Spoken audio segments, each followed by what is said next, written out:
All right. Welcome, everybody. It's so amazing to see so many people in this space. Like I said earlier, it's our little cafe that feels very, very small right now, but it's wonderful to have all of you in here. If it's your first time in the cafe, welcome. We've only been open for 2-3 weeks officially. So it's just so great to be sharing the space with people. We like to call it an oasis of community, collaboration, and creativity. This is a space for everyone, and that's why we are having this kind of event. So I'm going to be facilitating from my very comfy chair here with my 2 drinks, because I don't know why I put myself in the position with like a mic. I'm so fucking stressed. But anyway, this podcast is being recorded and will go up on our CAYACast channel. So CAYA Cafe, down the street, CAYA Creative Studios. We're a production company and digital media studio. But let me get to the wonderful people on the stage. Can you please all introduce yourselves, your names, your pronouns, what you do, anything else you feel is important for the people to know? We can... Hi. Hello, my name is Lauren, also known as Lekalolas. My pronouns are they, them. I am an actor, filmmaker, facilitator, sex educator, podcast host, sex worker, multiple things because the industry doesn't pay. That's me. Nice. Cool. Hi, I'm Kai. My pronouns are they, them. I'm also a slasher, so writer / filmmaker / creative director / a bunch of other things. Yeah, that's me. Hello, everyone. I am Sive, and I am a makeup artist and social media influencer. And my pronouns, I actually don't have pronouns. So if you see me and, I don't know, whatever comes to mind, that's exactly what I am, period. Thank you. Hi, I'm Kid.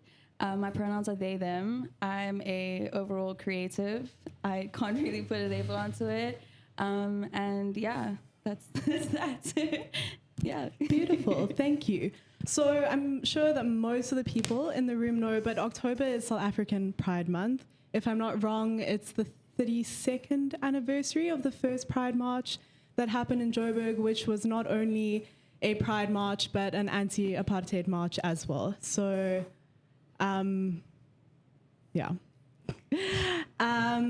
I think I want to start on a high note.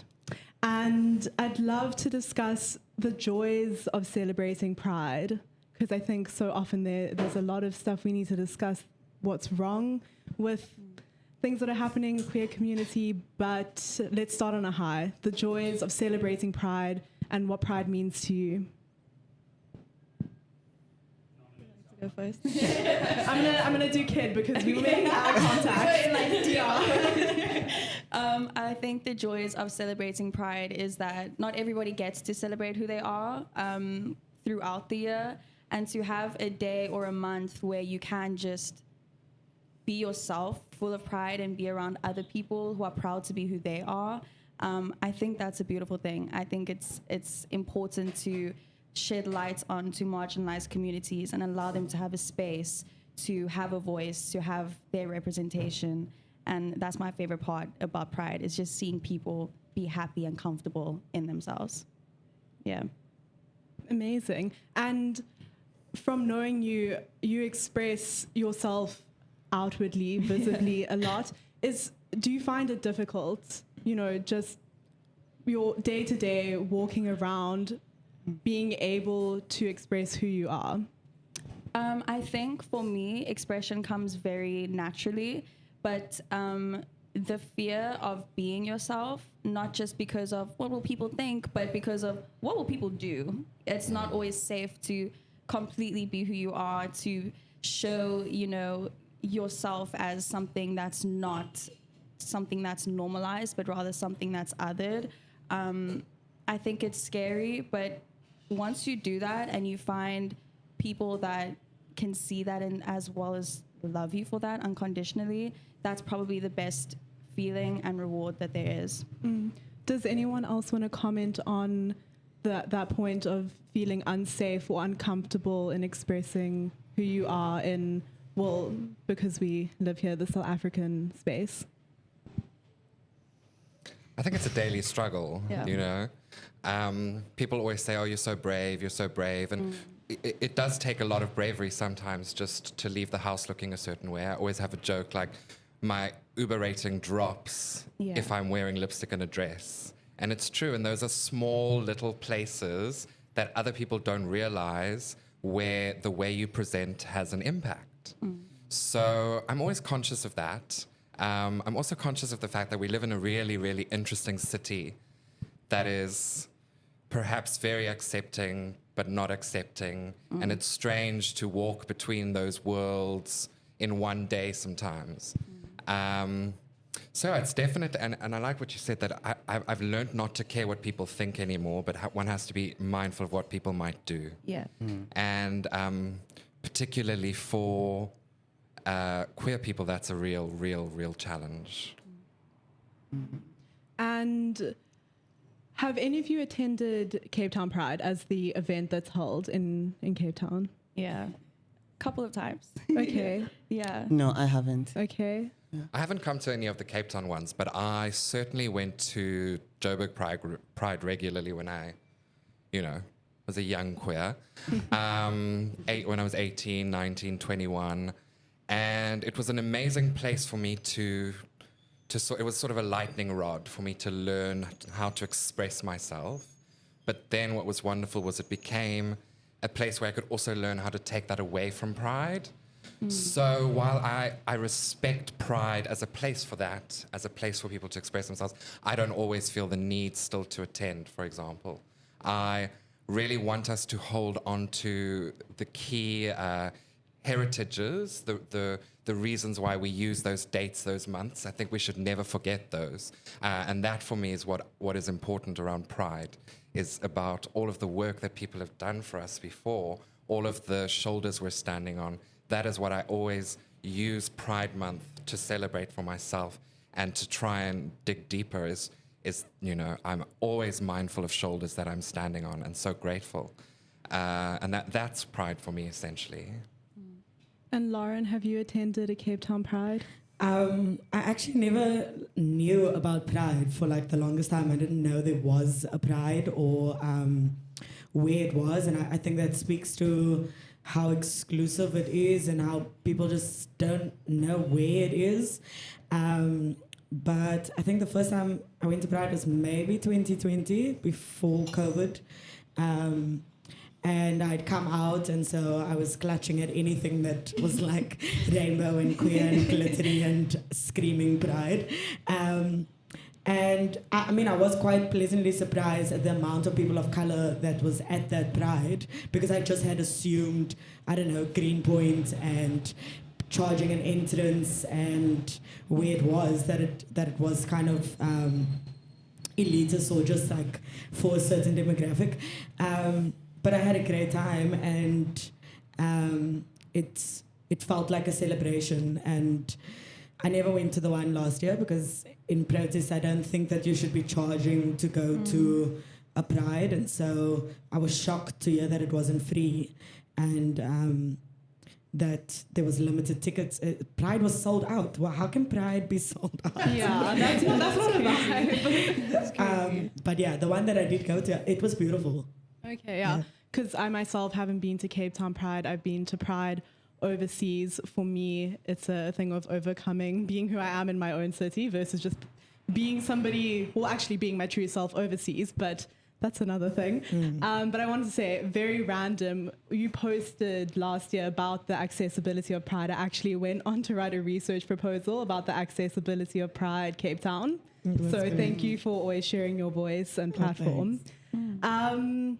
Yeah, so Cape Town Pride as it is, I feel like some people don't even know when October comes around what it means for the queer community in South Africa. Do you think it's become a month of like corporates exploiting rainbow capitalism?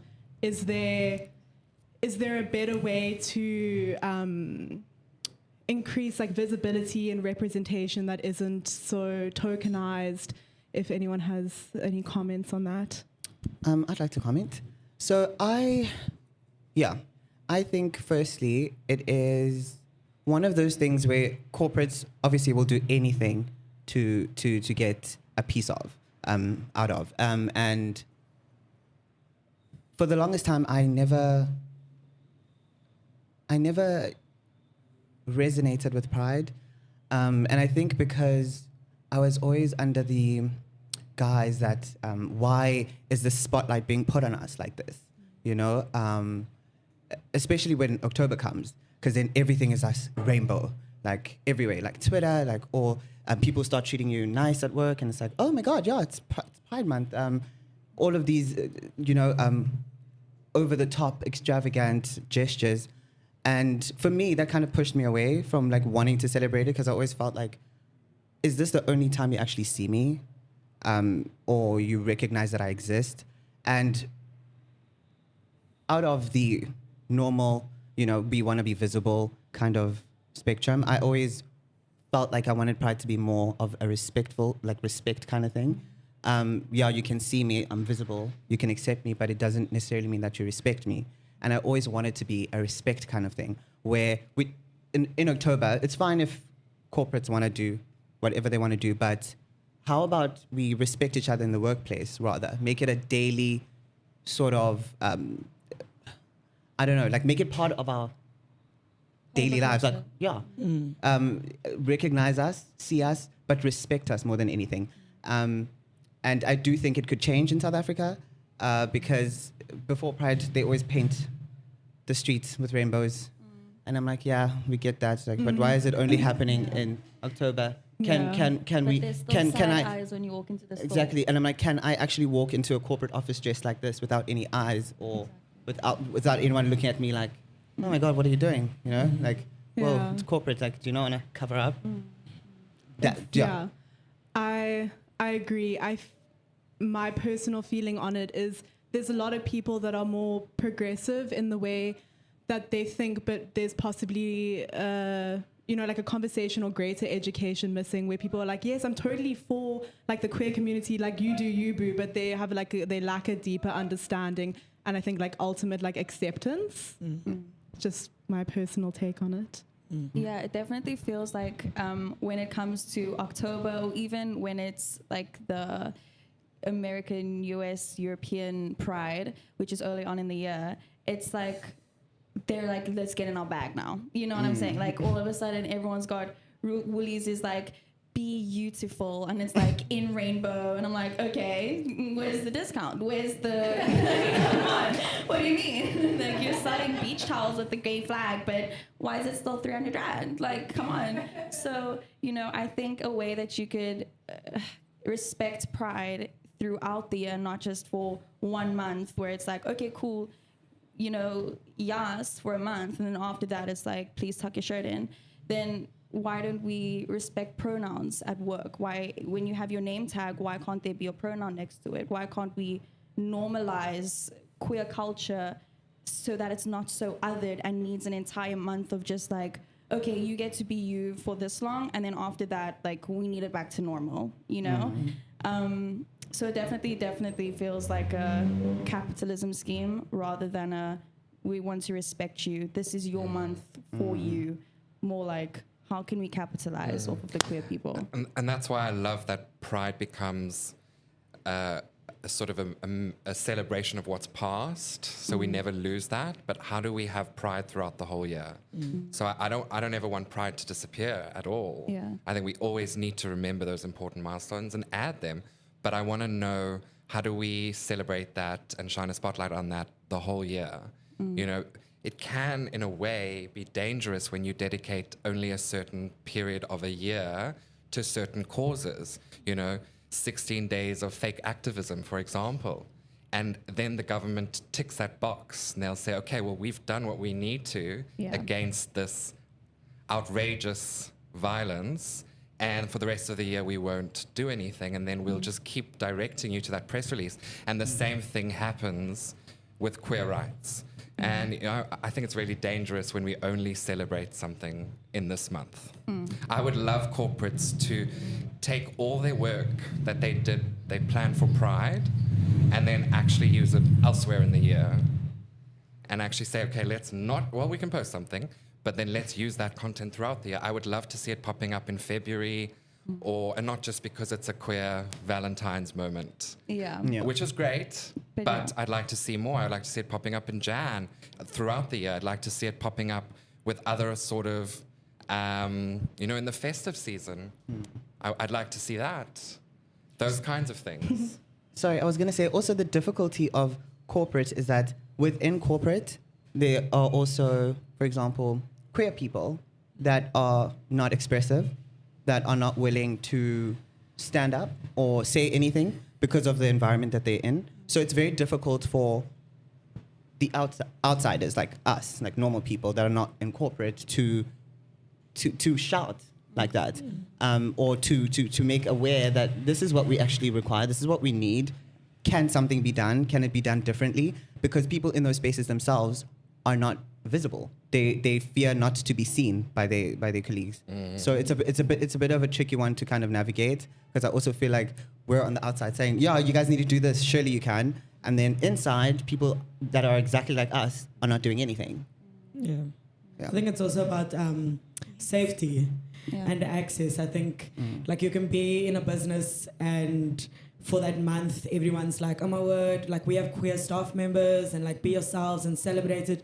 But you know how the safety is around your identity, and when people become aware of how you express yourself outside of work, how that infringes on your safety, and how you kind of live this double life of wanting to protect yourself. Because there's a major lack around education. I think we put so much emphasis on marketing and about being visible, but we can't be visible if we're not safe, and we can't really be safe if people don't understand us. And then why are we the only ones learning about ourselves and about our history when people don't know about GLOW? They don't know we don't know the history of South Africa, like queer protests. We don't know like that there was a big liberation movement around queerness that was joined with the liberation around like anti-apartheid movements. We don't know that they, like, we just don't understand it. We don't understand, corporate doesn't understand like something like pronouns, and the safety with pronouns. They just go like, okay, yeah, we understood, as long as, we can push out a marketing tool or a campaign. But I think we need like a re-education and a sensitizing, like that just needs to happen, I think, across all industries, from the health departments to like education departments to teachers to parents. It's not just the youth. I think we need to like re-educate the older generations as well, or empower them, because they went through the experiences. They are queer themselves, but there's also safety issues for them. I don't think there's any, might have changed since I left school, but any queer history that's taught in the curriculum, except when like the list of people that are discriminated against is like, the gays, woo! Like that's basically it. I did forget to say earlier, this is also an audience mic, and we do have an audience member that would like to say something. Hi, I'm Prue. Should I speak louder? That's okay. Okay. Closer. Okay. So I've worked in corporate for about 10 years, and what I've identified is that it's not that queer people do not speak up. It's more that they're actively ignored. It's the same way when you're an unpaid intern at Woolies and you point out that something is overtly racist to a bunch of, mostly white women who don't understand where you're coming from and think you're just, a protester. So it becomes binary impossible to actually make things politically correct and make it accepting of everyone. For example, I would absolutely love to use pictures of lesbian and gay couples and trans couples and, post that along with our corporate comms, but it isn't possible because the audience is not comfortable with it, neither is the people on the board, unfortunately. So we definitely are there, and we definitely are saying these things, and it's hard. It's extremely hard. So I definitely don't fault people for often remaining silent. So that love is there. We know it's just not something that we can fix because we are not the problem. And that's just fact of the matter. But yeah. Yeah. I think you touched on something really important around audience and client response. Like we see on a soapy when there is an interracial kiss, the amount of backlash and drop in audience views, and then anyone that has buy-in or that has say is like, we're losing money when we show anything that is progressive. And that's what it's going to come down to when we have such a backlash on seeing anything queer content in our major like shops. It's not the company, it's the clients that go there, it's the audience that watches the stuff that has so much to say and then kind of retracts and goes away from that company, and then they go, you see, when we put out a queer campaign, we lose this amount of money and this amount of buyers. The capitalism becomes more important than their representation. I mean, this is true. Yeah. No, that's so true. That's very true. Yeah. Does anyone else from the audience want to comment? Otherwise, I'll continue. Cool. Can I say something? Oh, sorry. Yeah, no, Because I was of going to course. say exactly what you're saying. Like, you see so much of it in my industry because I work in makeup, and it's a very it's a very difficult industry to be in, especially if you're queer, because you're competing with heterosexual people, like females that are obviously more, I would say, preferred than you. So you miss out on a lot of campaigns. You basically get no work. You'd be lucky to be featured in one, because I think there's just no faith and there's just no They already belief. have their own preconceived ideas. But they don't have any belief in us. Like there's no belief, there's no faith that this is what the next thing is. This is what people should be looking out for. This is what should be out there. They just still under the whole, no, people are going to run away from us. It's not happening. Because I think there was a campaign that happened a few months ago. This cute little queer, I don't know his pronouns, but I'm just going to say boy, won a competition, makeup. From the outside, when you look in, you kind of have this idea that if you win a makeup competition for a very large corporate brand, you are going to get the world, basically. It's your breakthrough in the industry. You kind of get the campaigns. You're now part of the team, the family, so everything's supposed to happen for you.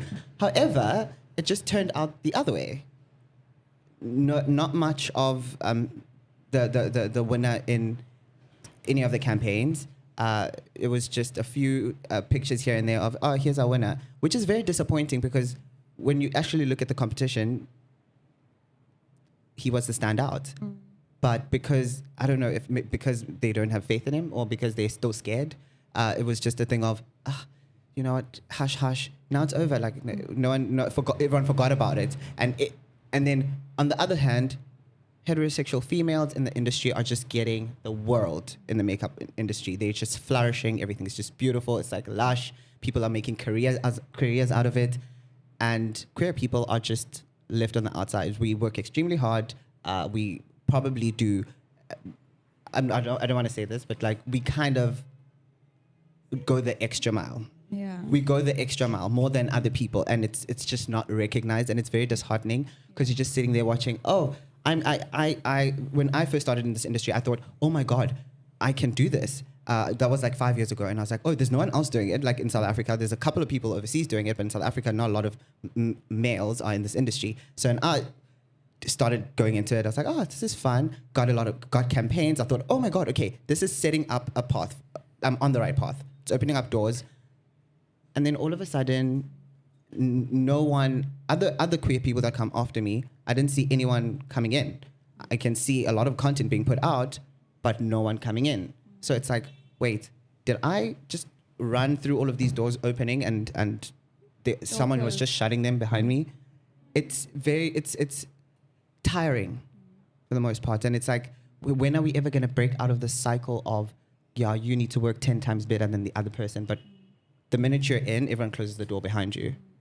It's You like know. there's a cap. Like, yes, you can win the competition, but like we're not gonna post you as much. Like, yes, okay, you can get the Pride Month, but like that's all you can get. Like, you can get a little poster, but that's about That's it. it. Like, yeah, it's pseudo supports. It's all a facade. It's for the optics. Yeah, sure. Not stretching very far. Oh, can I? I didn't want to pull it if I... Tech support, woo!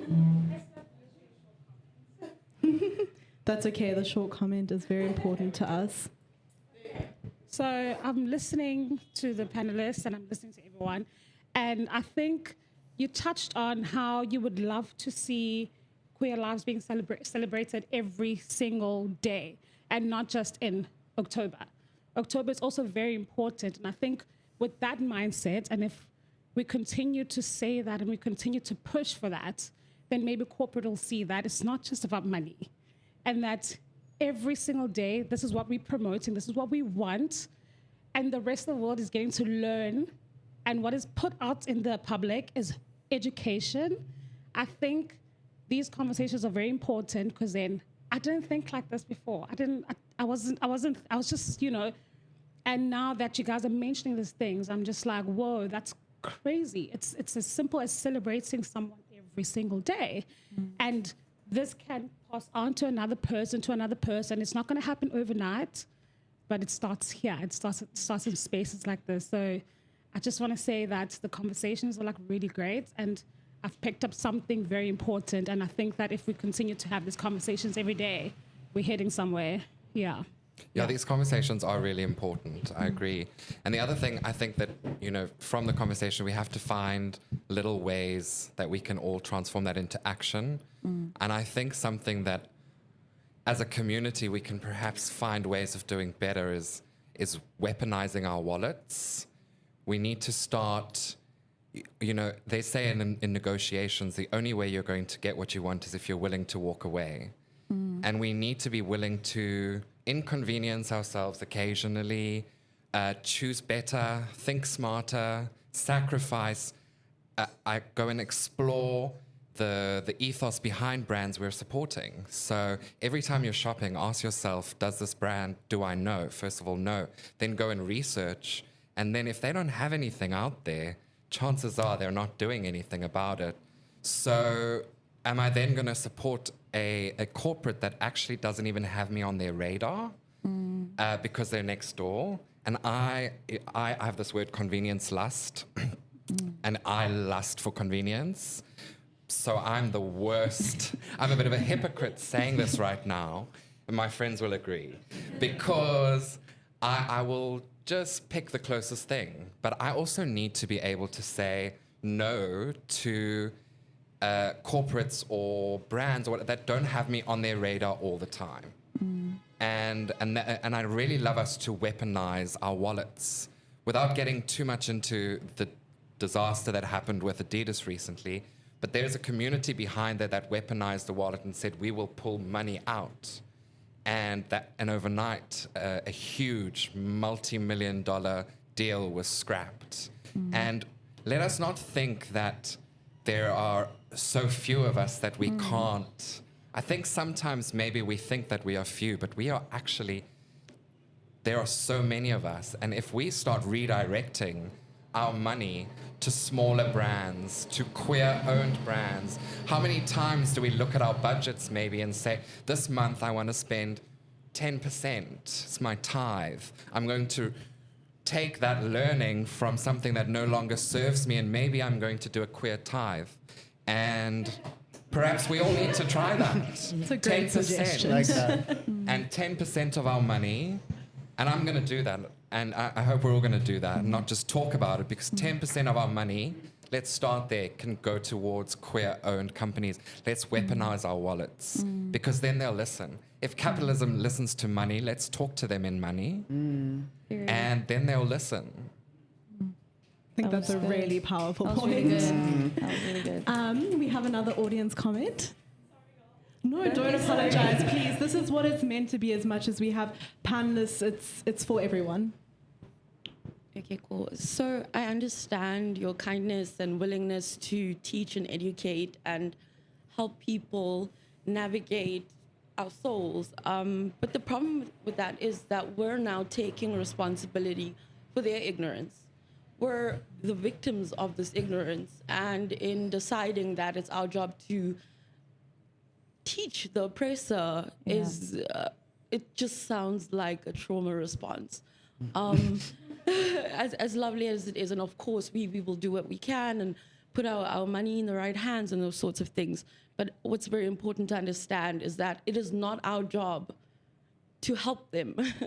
And we need to help one another and grow our community and love where we're loved. But the emotional strain it would put on you to educate every single person you interact with in every room is not healthy. So I completely understand why you feel so exhausted, because you're exhausting yourself. And that is on us. Like, we need to take responsibility for us essentially, overworking ourselves.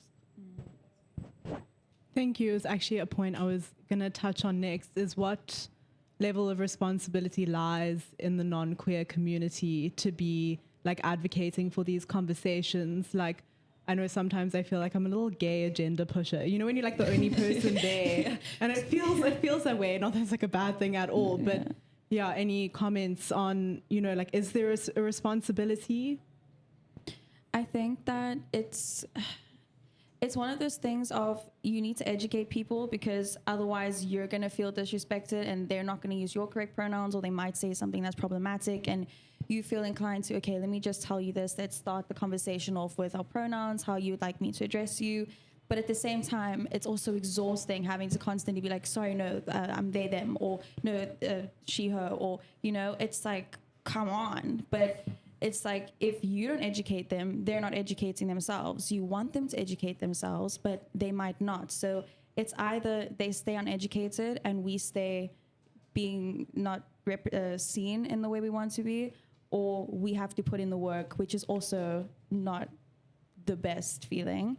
But I think that now with social media also, I think there's small ways in which the queer culture have been highlighted in social media. Like, people would like post a story about this, how to use pronouns, or on TikTok, all of a sudden everyone knows about voguing. Like, I think there's small ways in which it's starting to become integrated into cis-het people's lives.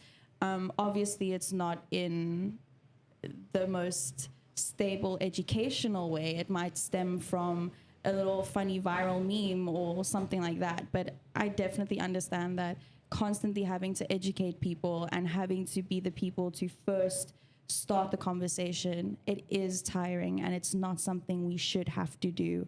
Everybody should be willing to learn and be willing to be respectful. But unfortunately, it's not always like that.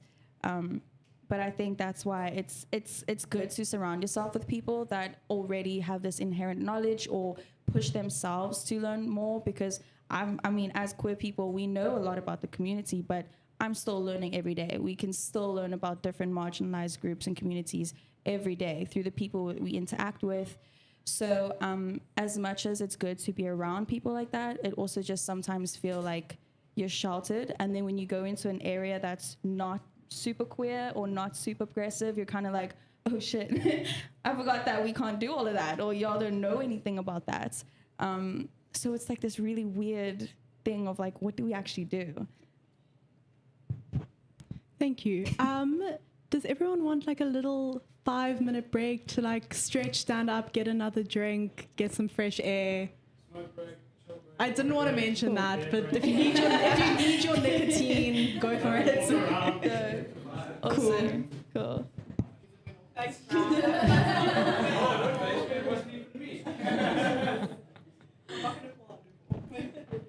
Okay, cool. Welcome back. I hope you're feeling fabulous and refreshed.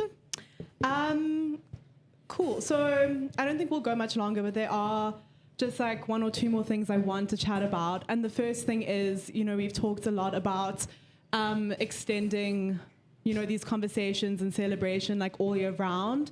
If you want to share some spaces that you know of that the queer community can, enjoy all year round, that kind of thing.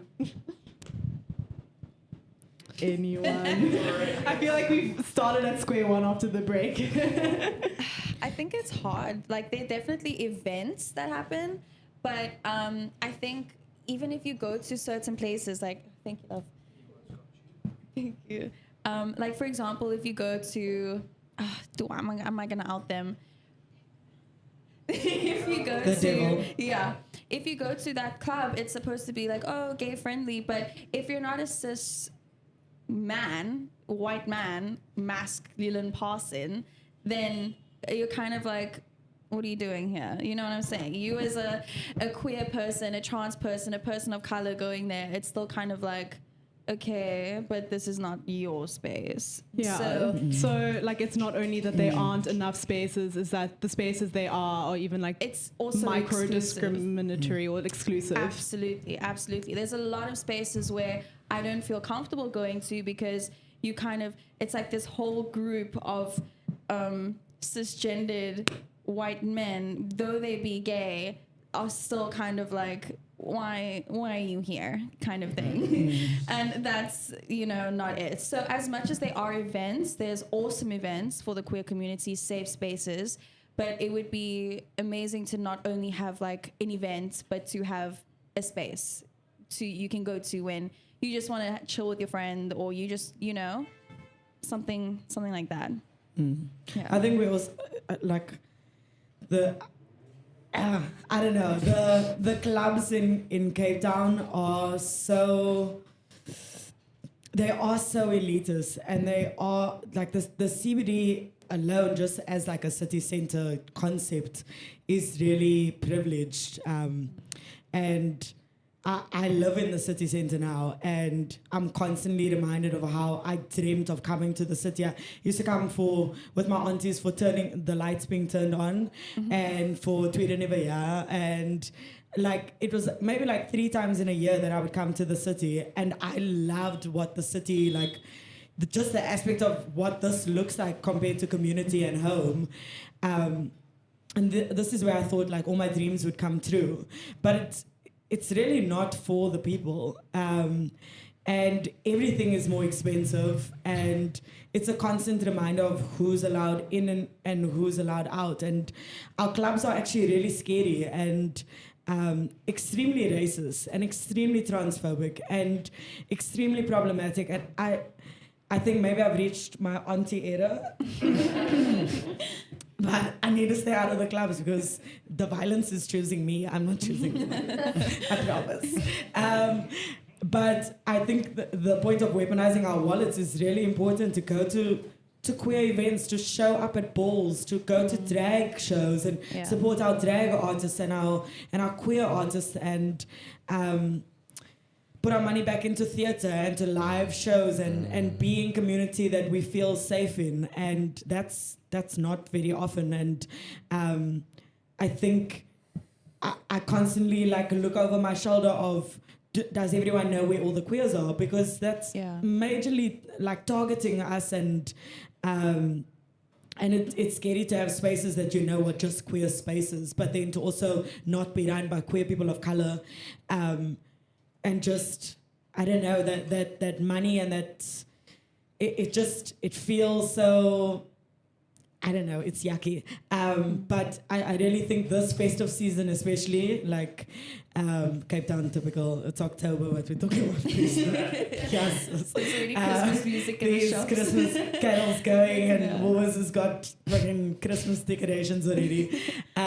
But to really put our money this year where queer artists are and where queer creatives are and where queer spaces are. And we've watched so many queer businesses close down over COVID times. And we can start our own queer Christmas and our own queer picnics and our own queer things that are for us, that we can just feel safer in. I worry about the queer youth of color particularly. There's very little spaces to go, and then you hear about these queer spaces in the city, you come there and you meet with like horrific experiences. come to the balls. Come to the ball.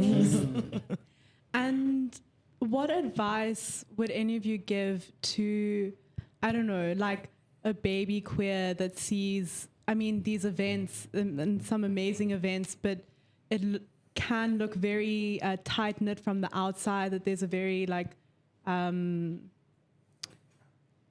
don't know, I don't want to say like famous people, but I mean, you know, like you have,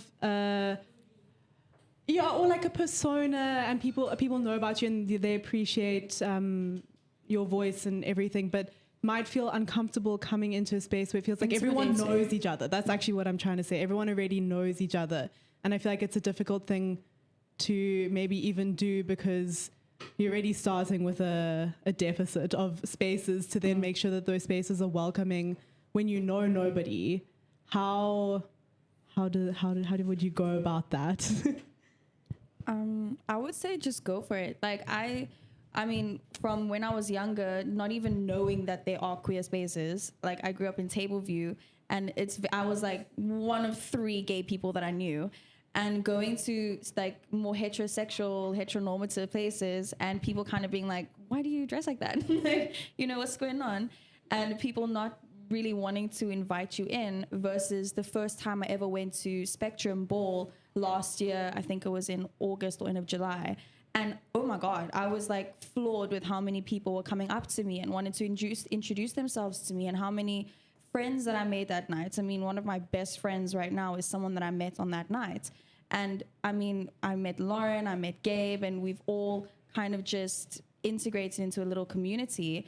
And it might look super tight-knit or like this exclusive club, but it's really not. Like, I think if I can speak for everyone, it's very much the more the merrier. There's power in numbers, and if you're here to express yourself and love us, we will do the exact same thing for you.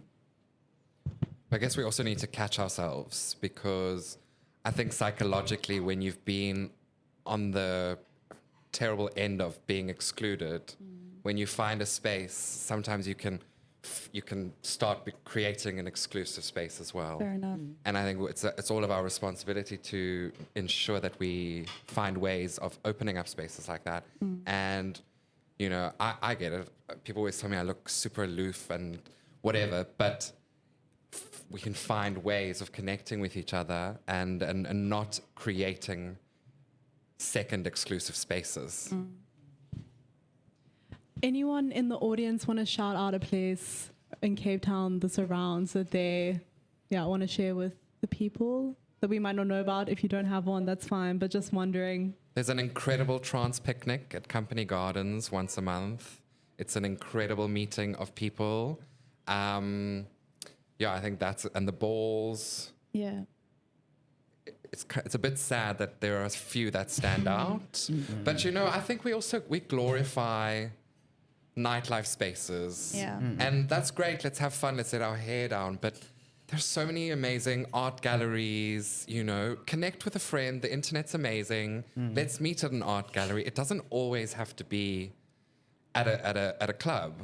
And maybe I've reached my auntie age, and I no longer go to those spaces for various reasons. One, I'm in recovery, so it's important that I stay out of those spaces, at least at the beginning. And that kind of forced me to make new spaces. Wholesome That's spaces. why I absolutely love the trans picnic. And they're probably going to call me out because I don't go that often. But it's an incredible, incredible monthly meeting of people. And more spaces like that, more non-nightlife spaces. Those are so important. Where we can more actually have brunches conversations. and, you know. Yeah, thank you for sharing. And if somebody wants to find the trans picnics, like, is there a social media page? I think it's literally Trans Picnic Okay. CT on Instagram. Stunning. Or CPT, one of those. I also wanted to add something. Cool. I do think also it is our responsibility as queer people to actually put things out there, be active in putting things out there. Because what we tend to do sometimes is we know that these things exist, and then we just never say anything. For example, I didn't even know there was a place called Spectrum. Okay. And I didn't even know there was a queer picnic or I never knew any of the. I'm on social media, like all the time, but I don't even know about any of these places. So I think it's very important for us to take responsibility and put these things out there, speak about them actually, because we don't. What we do is we just post. You look hot, you look sexy, you look cute, you're out and you post, but you don't say anything about it. You don't say, guys, this is a queer friendly place. If you're looking for a good time, come through. Like, tell your friends, let's have a party. Yeah. You know? Something like that. We don't do that. We're just, we're out here. Yeah. Just living. In the streets. And we often talk about where we have bad experiences, which is so important for us to help other people This is avoid true. those. But what about the converse also? Perhaps we need to shout out the other spaces louder too. I think I personally went through quite a while of not sharing spaces out of fear for safety, just because I felt like my profile was being watched by people. And so it is a tricky balance, but I always tell like young queer people that are not out, that maybe come from different homes that they can't be out in, or different religious backgrounds or conservative backgrounds or whatever, like for whatever reason that you can't actually be visible in spaces, or you don't know where to go, to follow individual people and to reach out to them and ask them like, where do you go, what do you do, where do you express yourself, where do you find community, and like finding people that look like you online is, I think, really important. And that can be international people, and it can be like we don't have a very like large South African group of pro-black and fat and queer and like just like amazing people to follow. And so I often find those people internationally, and then I try to find them around here in Cape Town, and then I am socially awkward and so shy and like, hello, I follow you now. What do you do for fun? No, I'm not. I'm not chasing. I'm just trying to find different community or like different activities. But to follow the people that inspire you and to actually reach out. People are really genuine and soft and kind in the queer community, especially in Cape Town. And I think maybe because of COVID, we live in our own little bubbles. And we get so excited when somebody's like us or like part of our tribe.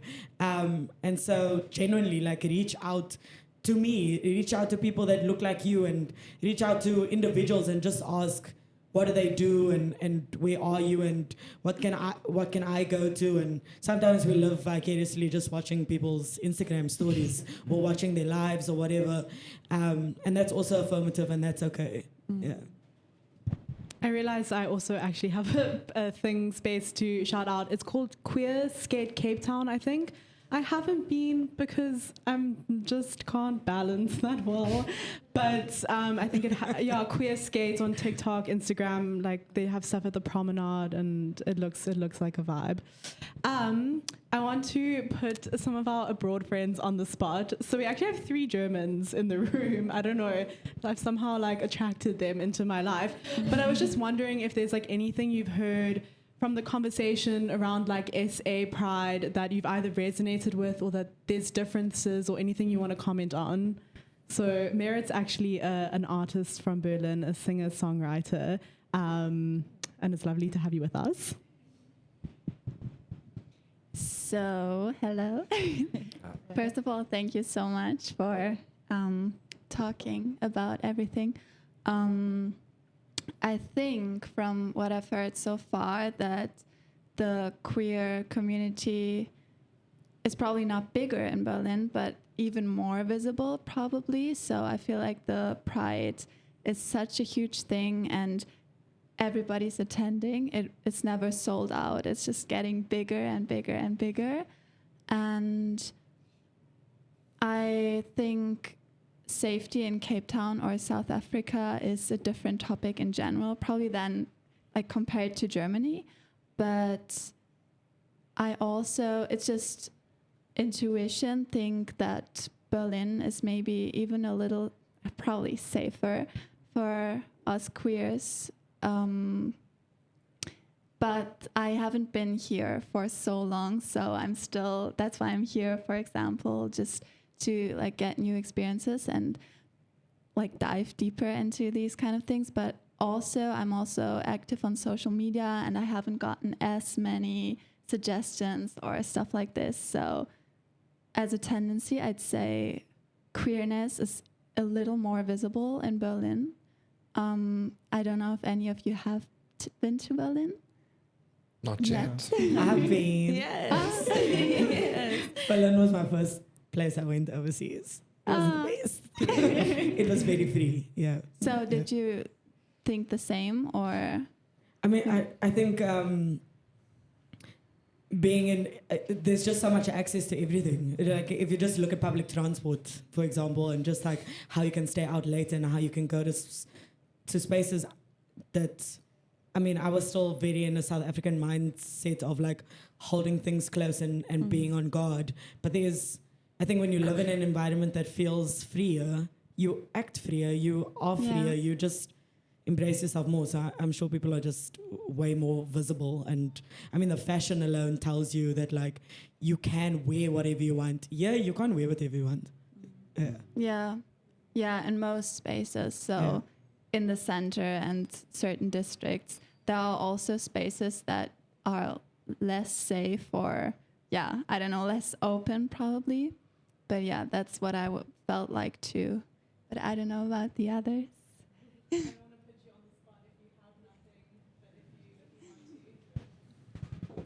Yeah, I only have like one other thing I recognized, because I feel like in Berlin there are like a lot of queer spaces if you get to know them.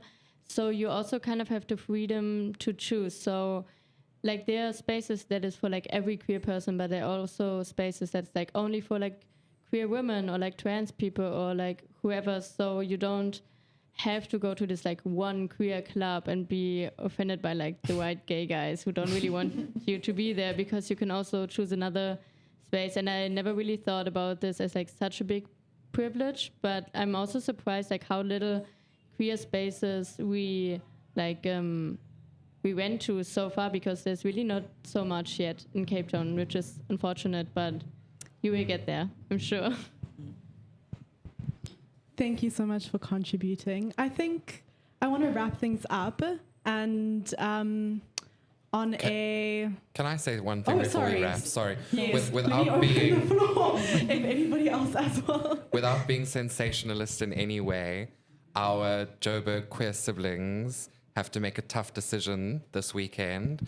There's not confirmed reports. I'm not spreading anything that hasn't been out there, but there is an alleged risk for this upcoming Pride. So I think we all need to just send our love, because I know a lot of people up there who are really scared.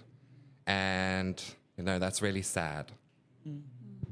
It is. I honestly don't know what I would do in that position. It's such a tough situation and so unfortunate.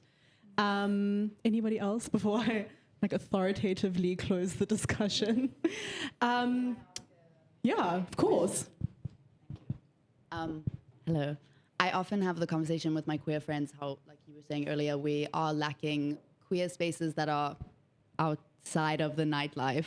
For me, I always envision like a queer cafe or queer restaurant where we can just like go to dinner and be in a safe space. Do any of you have like a dream or an image of something like that outside of the nightlife? Raptor Room was beautiful for that. And I think that's what's really sad, is to watch spaces close without like major capital support. But it would be beautiful to watch a space like that, especially if we could have like black and brown money like put in and just supported. But I don't know of like a queer restaurant. I think like internationally, there's just, you like go online and you see like people share and have little like pop-ups of like, oh, there's like a queer little talk or a queer paint session or a queer thing. And I think we just need to be proactive in doing those things. I don't know of a queer restaurant, but Raptor Room was really cute. Stunning. Sorry, can I say something? Yeah. Can I say so my dream, I think I just had time to think about it now. I think my dream would be having commercial retailers every single month, whether you're a restaurant or like a retail, like clothing store, have a queer day, like every month or every second week, where, for example, at a restaurant, there'd be queer night. Anyone was welcome, obviously, and we're just like, it's just vibes, just our time, whether it's, I don't care where it's at, could be at Willoughby's, or it could be at, or it could be at Preemie, wherever. It's just Spur. Exactly what I mean. I think if we could have, that's my dream. If we could have things like that, like things that are out of the ordinary. If Woolies would have just a queer brunch, I don't know. I think that would be nice. Like just on a random Saturday from 10 till, I don't know, 3, just a queer brunch at Woolies. Like you just walk in and it's just like random queer people. It's amazing. That would be like a lovely surprise. I know, right? You just walk in on a random Saturday and you're like, oh my God, there's people like me. I want to go join in. I think that would be super, super cool. I think that's my dream, just walking in every single day or at a random day in a mall and you see like queer people and you're like, oh, why are they gathered there? Does this happen often? You know, because I think I went to an event for Arc Store and it was so beautiful just seeing how queer people are in a space, like in a mall kind of like space where they're like visible. Yeah. Everyone is just walking past and taking a gaze.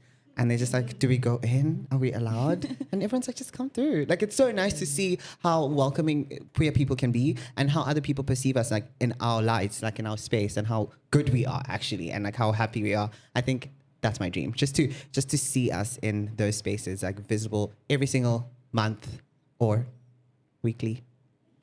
I don't know. Yeah. Amazing. One day daily. Crazy. Crazy shit. Oh my God. I'm queer every day. Incredible. Okay, anybody else? Otherwise, I'm going to wrap up. Cool. I wanted to ask you guys, I don't put you on the spot, but one thing for the rest of the year that you'd like to keep in your mind to make, like our community, this space, like push it forward, more welcoming, something you want to actively do to, like help people that might be feeling a bit lost? I think that for me personally, what I try to do is, it's kind of scary sometimes, but to just be so vulnerable. Because I think a lot of people think that, oh, you know exactly who you are. Like you as a queer person sitting there, you've done it all. You know who you are. You know, everything in your identity is sorted and is cemented. But I think to just kind of be honest and not, especially through social media, to kind of drop the facade of, I'm sorted. Like I've got everything figured out. And to rather just be like, yeah, I'm actually kind of struggling right now, like with my identity or with, I thought this is what I wanted or, things like that. And you would be surprised at how many people would feel safe in knowing that, okay, it's not just me. Like, I'm also a little bit confused and I think that's okay. So I think it's hard to be vulnerable. It's scary. But to kind of share a little bit about yourself and a little bit about your experiences to help the next person kind of figure something out, because introspection is important. Whether you're gay or straight, whatever you are, it's important to shed light on yourself and stay connected. Thank you. Yeah. I'll go because I actually just remembered a space that I should have shouted out. The Pink Party, which is actually run by 2 of my friends. They're going to cut you off. That's because I didn't have time to think. The Pink Party is mostly, it's come back and it's like also like a historically like Cape Town lesbian brown scene that used to be also like very underground due to safety and still due to safety. But the Pink Party is run by Janine and Kelly and is, I won't disclose a location, but most of the time it's once a month and it's come back like in the last like 3 months, and so there'll be one in November, but search like Pink Party ZA, I think the it is. Unofficial Pink Party. Yeah. Look at you guys. But and then obviously like Spectrum and the balls and edition events and Femmes and Thems are doing amazing. I mean, it started out as like really small in a pub in Long Street and is now like lighting some of the best gigs in Cape Town, like. And Swellendam and wherever and going all around. Like Femmes and Thems is on like the DJ list, which used to just be like elitist white DJ list with white men, not even queer at all. Now Femmes and Thems are there. So just watch Femmes and Thems and like see where they host things. I think that they've moved from Long Street. I really have to, like, I think I always say we want to have like a finished product of ourselves to showcase the world and to be, but to really allow ourselves to be fuck ups and to be changing and to be growing as everyone else is. But my mom is constantly telling me that I'm making a target out of myself by being so visible and by choosing social media and public platforms to just like put myself out on. But I really don't exist for like the straights and like, yeah, and the cisheads. Like, I did my time. And so I want people to know, like, I only came out at the age of 30, and that was not because I didn't know I was queer, but just because I wanted to have all the answers and be a finished product before coming out. And it's so detrimental to our own like mental health and just beings if we like waiting to be complete before we show the world who we are. But yeah, I'm very public, not to take up space or to like boast or something, but to like hopefully somebody else can see their journey in me or see themselves in me, and visibility is a form of protest for me, I think. And so I'm just gonna keep doing that one thing of like disrupting. Yeah. Thank you. Kai, you already mentioned your tithe, your with your drawing. Yeah, I love that. I mean, I'm gonna do that. Remind me of the question again. Just something that you want to do for the rest of the year that will make the queer community more welcoming, more like push it forward, etc. Can I go? Yeah. What do you think? Okay. So I think for me, for the longest time, I've kind of kept to myself. Even on my social media, I'm always reserved when it comes to queerness. Like, you could see that I'm queer, but I never say anything about it. And I've always hid under this, oh yeah, like, no, I'm in a relationship, so like, it's just, it's fine. Like, you know, I've always hidden behind my relationship because of the fear of how toxic it can be when you're openly in a relationship with someone. Especially in the queer community and especially with people of color. So I've just never been able to be vulnerable. And I think, to take on your point, I think that's what I'm going to practice going forward, just being vulnerable and opening up about my queer experiences, which I think is very difficult, I'm not going to lie. But I think I'm going to take your point and try and do that going forward. Yeah, like, it's very difficult. Like, I don't mean to go on a tangent, but it's very difficult for people of color. There's just a lot. I mean, safety. We surround ourselves. I mean, I live in the CBD. It's fun and I'm safe here. But when I decide to go, for example, to Kailicha, to a place like Rand, I mean, there are a lot of queer people there as well. But the safety is not as guaranteed as maybe here.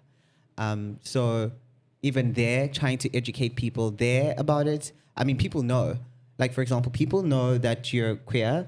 A cis man could speak to you knowing exactly that you're queer, and then 10 minutes later would slap you because the friends found you speaking to them. You know, it's like that kind of energy, and no one's actually going to say anything.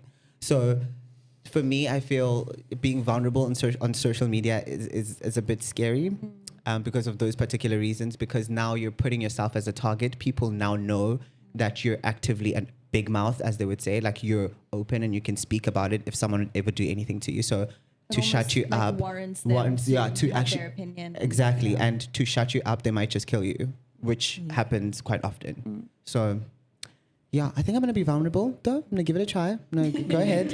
Whatever you feel comfortable, whatever extent. Yeah, but I think I should. I think I should, because obviously if I also want the industry that I work in to open, if I want other people to also benefit from it, I think it's a step that I need to take, and I'm willing to.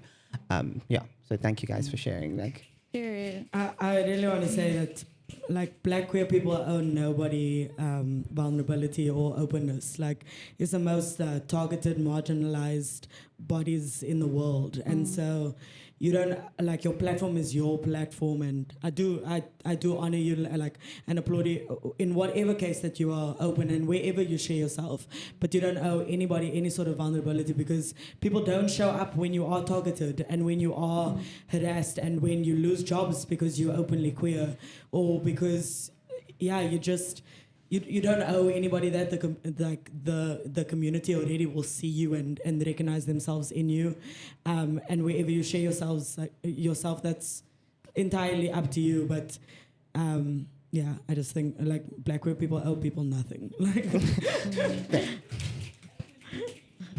I think it just re-emphasizes the importance of like physical safe spaces like this. Like social media is an incredible platform. It can also have those negative sides, and that's why we need more spaces. But also to add on to that, we do need those spaces, but what about like outside of the CBD and Cape Town? Yeah. What do we say about those places? Because people there don't know about, I'm pretty sure they don't know about Spectrum or the Pink Party. Is it the Pink Party? They don't know about that. So they are actually pressured, if I could say, to go to these cis norm places where they're just not accepted, but they have to, because that's the only place they can have fun. That's the only place where, for example, heterosexual females will make them feel comfortable, and everyone else will judge them, but they at least have some comfort in knowing that there's people around me. So I don't know how we can spread the conversation to go as further as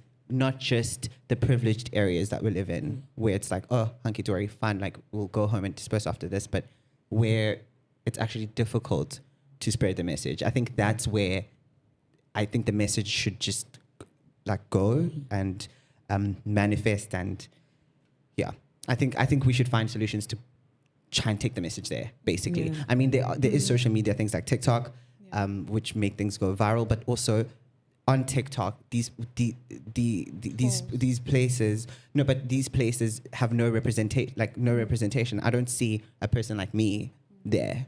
So why would I go there? Like, I mean, you might be on TikTok and show me this beautiful place, but I'm like, for example, as a queer Black person that grows up in Kailicha, I look at TikTok and I'm like, there's a queer space, but all I'm seeing is people that don't look like me, and they have beautiful makeup, for example, like yours. I don't even have the money to buy these products. So I'm like, am I even going to fit in there? It's not going to happen. I don't even have lipstick, for example. I can't even, do you know what I mean? So it's all about trying to find conversations that are going to push out this message to places where there are more queer people like that don't have accessibility to what we want trying to achieve. Yeah. So I think we should think broader and not just... I think it's sorry.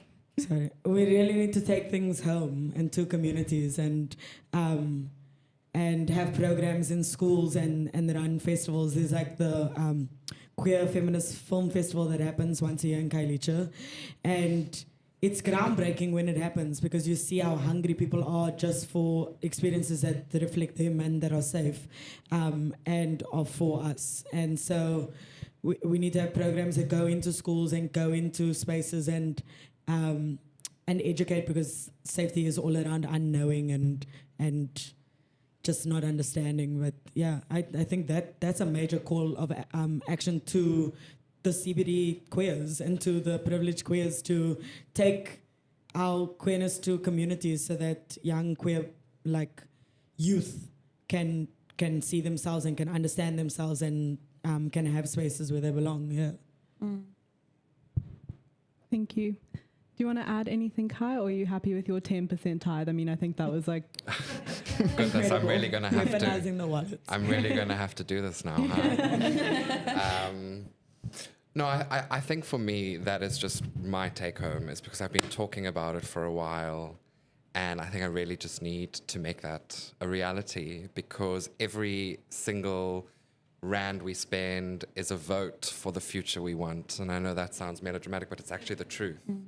And we need to be more considered about that, and that's what I'm going to take about that. And how can I funnel resources into our community and encourage other people to do the same? Because if we can, be more circular within ourselves as well, we'll just grow.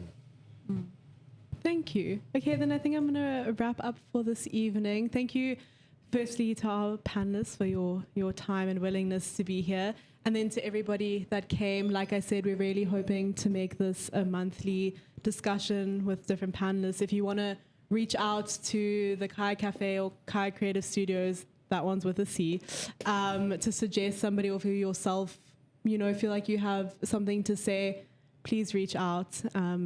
Yeah, and it was so wonderful for all of you to be here and join in this conversation. So thank you. Awesome.